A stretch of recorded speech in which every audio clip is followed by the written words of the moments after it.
the build-up to this turbulent, all the stuff that's gone on. How will all of this stuff now manifest itself on the pitch? In Spanish terms, Portugal will just be loving this. Yes, very much so, because Portugal have had their own problems. Let's not forget with the whole Sporting Lisbon saga. But for the Spanish players, I don't think it could have happened to a better set of players in terms of how well drilled they are. I don't think it'll make too much of an influence on tonight's game. I think latter stages, crunch times of games when it gets to 65, 70 minutes, because Hierro is very unproven in terms of managerial capacity, whether tactically he's able to stand up to the test, to be able to make those tweaks. I just think it stinks all around. Nobody's been a winner in this whole situation, mainly Real Madrid. Lopetegui, the way they've dealt with it, and I think the Spanish president, Rubiales, the way he dealt with it was with anger, was with emotion. And when you're in a position of leadership, you have to take that out of the equation, and ultimately what's going to be best for those players to have the best possible chance, and he hasn't done that.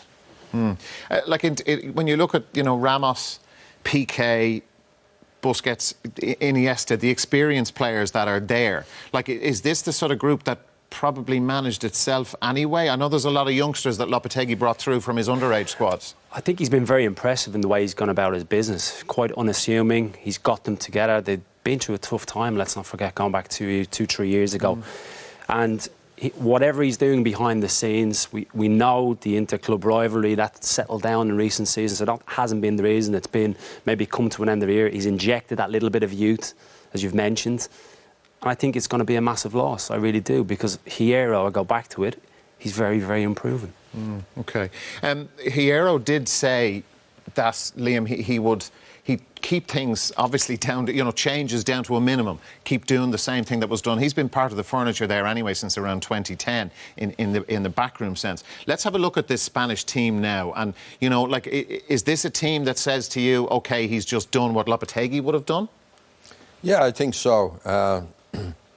He's got Costa up front. I think there was a question mark of who might play up front, but they've gone for the experience of Costa. But at the back, it's the Real Madrid-Barcelona axis and De Gea behind them, top goalkeeper, top back four, Piqué and Ramos, huge experience.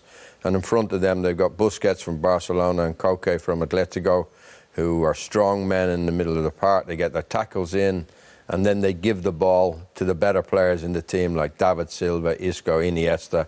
We know about Iniesta. This is probably his last fling at this level, but he's still a wonderful player. David Silva at Manchester City we know about. And as I said, led by a big, strong centre-forward in Diego Costa. If he can stay away from refereeing problems, he could have a big bearing on this tournament for Spain. But I think the Spanish team know how to play. They've been playing the same way for the best part of 10, 12 years. These guys have been through it all before. I think if I was Hierro, I'd do very little and just let them get on with it. Hopefully there's no after effects between the Barcelona players and the Real players over the sacking of the manager, because Real Madrid are heavily involved in this situation.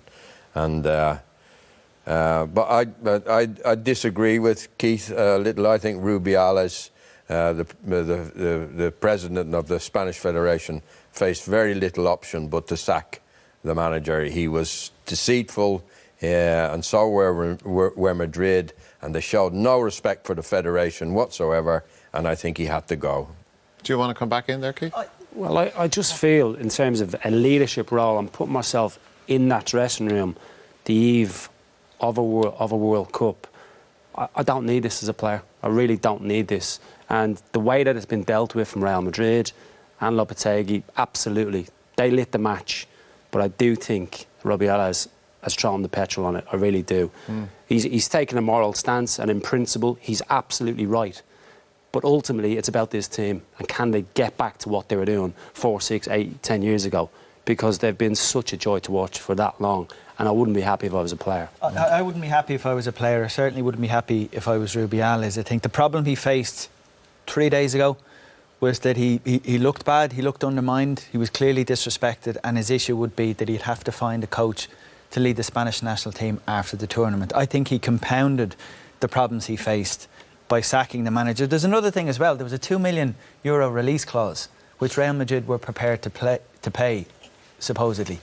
And in sacking him, he's now cost the Spanish Federation £2 million. So I hear a lot about values and principles and stuff, but he's cost his federation £2 million, first of all, and I think he's just thrown I think it's one of the huge richest federations test in the world. They're not worried about €2 million. It's a huge test for those players at a time when it's just unnecessary, because it's going to have some impact. If the argument is that his departure will have no impact on the players, and what the hell is someone like that in the job like that? Could Lopetegui not have an impact, a negative impact on the team by staying, especially with the Barcelona players? It would depend on how it's communicated.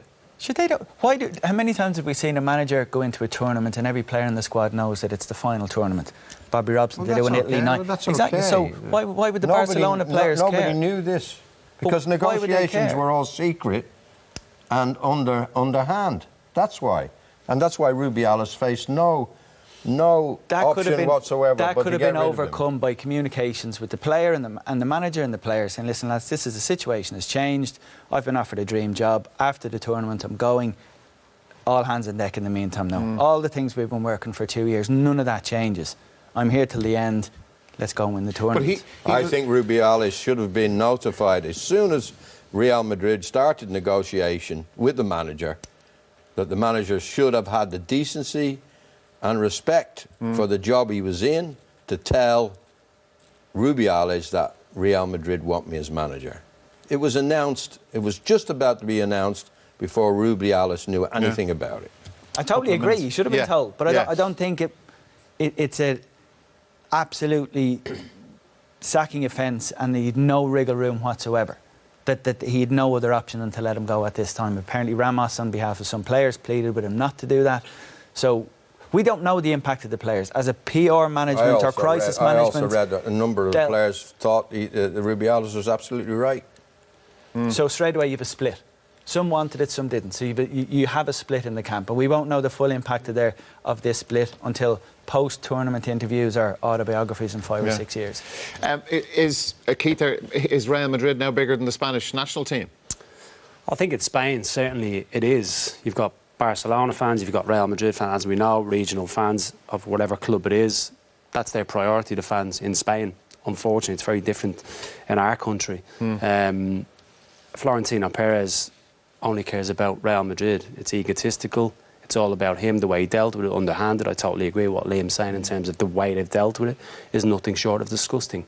So disrespectful to the Spanish FA, especially with the timing. You keep on hearing Rubiales mention 5 minutes, 2 days, 5 minutes, 2 days. It's just in his head. He can't comprehend it.